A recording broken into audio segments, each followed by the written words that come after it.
দেখছেন আমার কি অবস্থা হয়েছে হাত কচুল্লতি কুটে। একটা কথা কি জানেন, কচুল্লতি কুটলে হাতের দাগ ঠিকই উঠে যায়, কিন্তু আত্মীয় স্বজন বা কাছের মানুষ আঘাত করলে সেই আঘাতটা কিন্তু কখনো ওঠে না, মনেই থেকে যায়। কচু লতি আর মানুষের মধ্যে তফাৎ কি জানেন?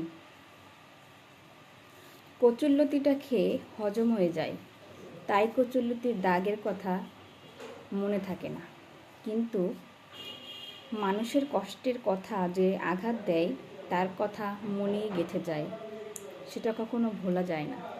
তাই মানুষের আঘাতের কথাটা সারা জীবন মনে থাকে।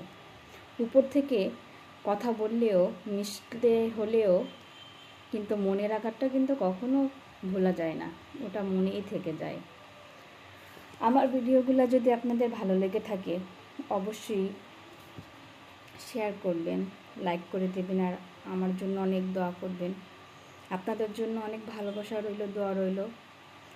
আপনাদের অনেক অনেক ভালোবাসা ও দোয়ার আশা করি।